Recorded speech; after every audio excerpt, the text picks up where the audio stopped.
Serve food and beverage to customers. In this unit, you will learn the following. Prepare for service.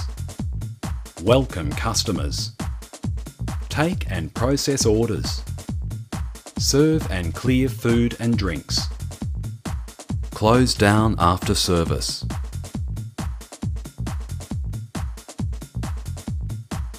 Prepare for service.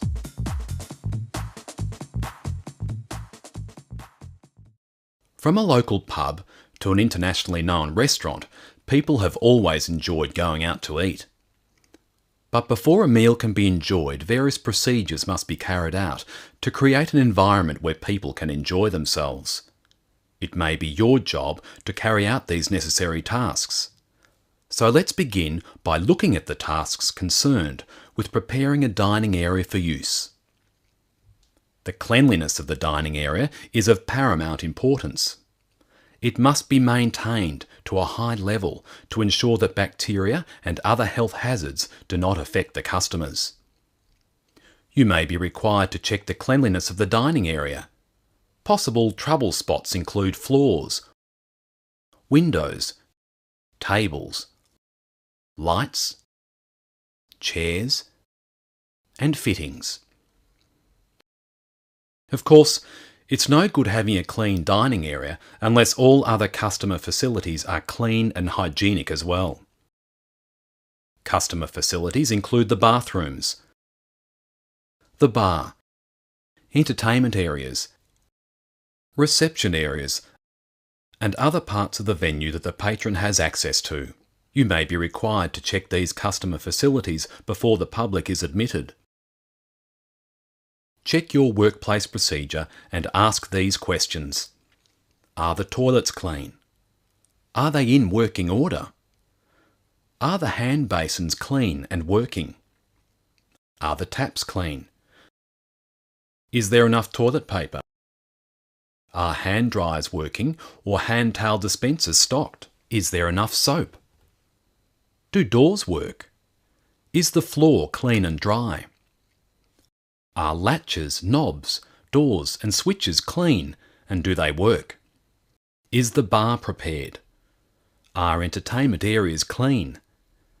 Is the ventilation adequate? You should also check all equipment that staff may use to make sure it's clean and in order. The next question you must ask is the environment appropriate for the kind of guests your venue wishes to attract?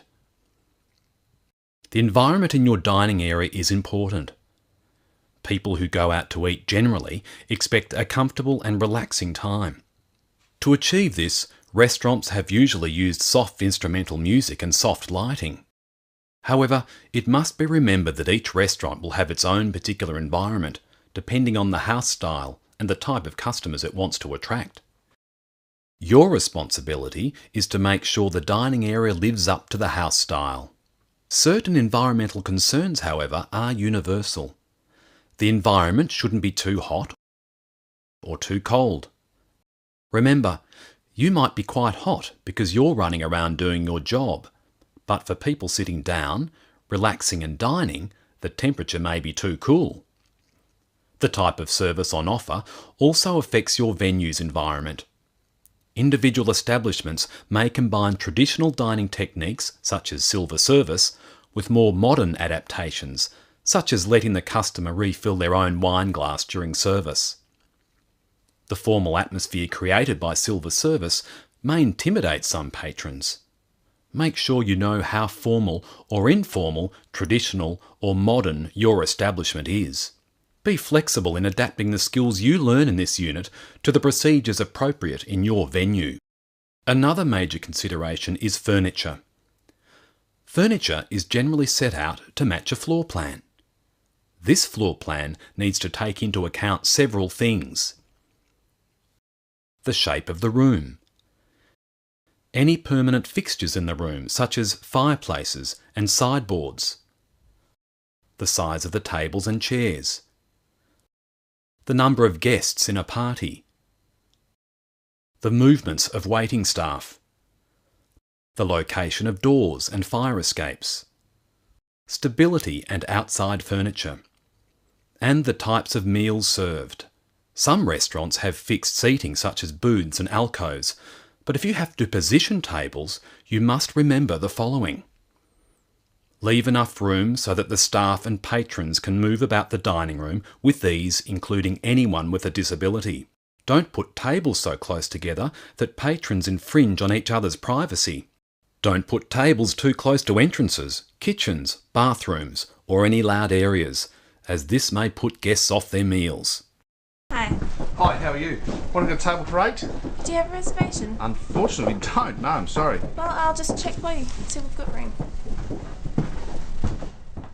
The furniture plan may also need to be flexible so that people who don't have a reservation, also known as walk-ins, can also be accommodated.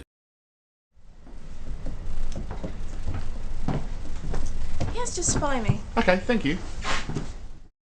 Now that the tables are in position, everything in the room needs to be cleaned. Furniture should be polished. Wall fixtures such as wall hangings, paintings and lighting should be dusted and cleaned. Doors, especially the front door and the doors to the kitchen and bathroom, should be cleaned. Any decoration used must be cleaned. Glass must be polished. Vents must be dusted and floors and seats vacuumed. All food and beverages that are displayed in your workplace must be arranged according to your workplace procedures and legal or hygiene requirements to keep them looking fresh and attractive.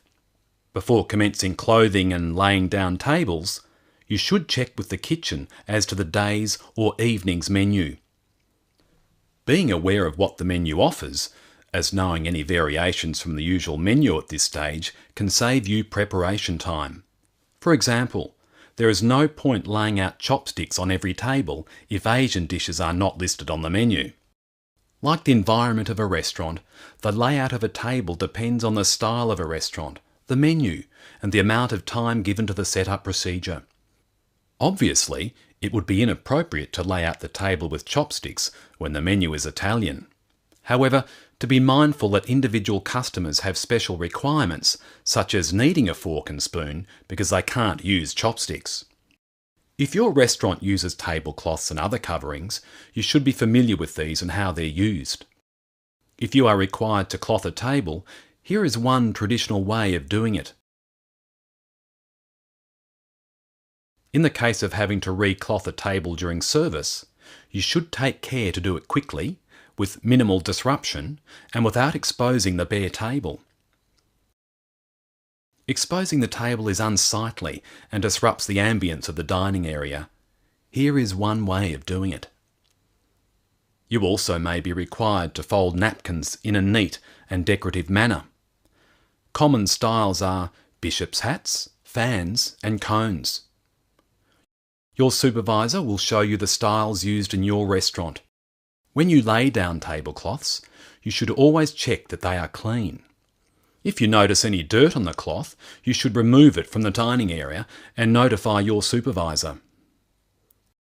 Cutlery must also be kept clean and polished. To polish cutlery, it must be dipped in hot water with vinegar and wiped with a polishing cloth. If a piece of cutlery falls on the floor or is otherwise soiled, it must be returned to the kitchen immediately for cleaning. When laying out cutlery, hold it by the side of the neck or handle to avoid contaminating it. When it comes to glassware, you must first check that there are no chips or cracks that may have occurred during washing. Then the glassware must be polished by holding the glassware over rising steam.